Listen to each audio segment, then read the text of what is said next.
His Excellency Mr. Shimon Peres, President of the State of Israel,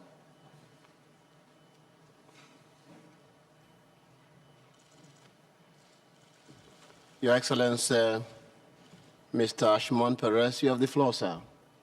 Thank you very much. Mr. President, Your Excellencies, ladies and gentlemen, Copenhagen is a hope. It has to be realized. We are here to divorce old conventions, polluting industries and polluting life, and acting against national and human interest. We are here to engage in a global commitment to save the environment. As the president of a country working toward peace and desires a clean planet, I wish to join you in that attempt and planning for a better future. We have to separate environment from politics. Peace demands to demark borders. Climate calls for actions regardless of borders. The Mediterranean requires a multinational task force comprised of scientists and experts to build environmental cooperation independent of political disputes. I call upon our neighbors, even those with whom we have not yet reached diplomatic relations, to join hands and change our future, to have an effort to save the region. Political disagreement should not hinder environmental cooperation. Carbon molecules carry no passport. Rivers requires no visa. Pollution travels with them.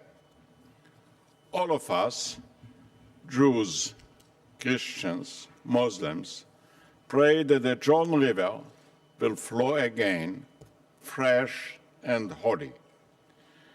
My call is the call of the Bible upon Adam to cultivate and preserve the Garden of Eden. Dear friends, in the Mediterranean, a growing population meets a declining resources. The population in our area has tripled from 150 million to 400 million people in 30 years, in a short while. Only the number of people grew. The resources refused to follow suit. Water is diminishing. Energy is polluting. For over 60 years, independence, Israel has had to challenge this natural dictate. We didn't allow shortage of water, land or energy to determine our future. Instead, we based our tomorrow on science and technology. Israel just introduced electric car technologies to save up to 50% of the oil consumption. I'm encouraged that Denmark, Australia, Hawaii have adopted the same technology and are moving the same direction, and there are more and many countries to continue the same direction. New technologies enabled us to reuse 75% of our water. Israeli irrigation systems saved millions of acres, helped millions of farmers around the world, thus saving up to 30% of the use of water. Water you save is the cheapest one that you can achieve. New grains require less water, and that is our biotechnology. Some new plants can even be irrigated by salty water. Comparatively, our agriculture, based on high-tech, yields the most crops per acre. Our thermo-solar and geothermal energy farms provide renewable energy in California, Nevada, Spain, and other countries. They've already saved up to 30 million metric tons of CO2 emissions. By 2020, the government of Israel will make the utmost to reduce its CO2 emissions by 20% compared to the business as usual scenario. Ladies and gentlemen, environmental collaboration should not stop commitment to peace. On the contrary, it may encourage and enhance it.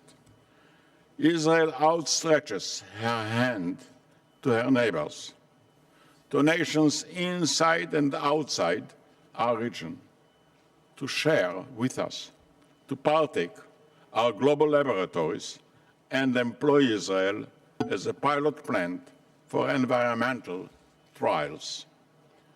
Our government will make proper arrangement to facilitate international cooperation, to help guests and partners to come and share with us what was achieved technologically and scientifically. For me, the call of nature is the call of the Bible, holy to all of us. I have lived through the upheavals of the 20th century, witnessing great tragedies and great miracles at the same time. Now I enjoy two great-grandchildren, lovely and charming, believe me. Indeed, they are my guide for the future.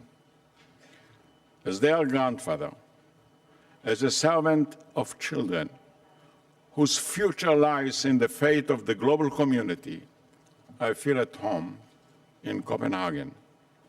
I'm obliged, like all other leaders, to make this world clean, healthy, hopeful, and meaningful. Now let me add just one sentence. I'm not sure that I'm the youngest person here, probably the other way around.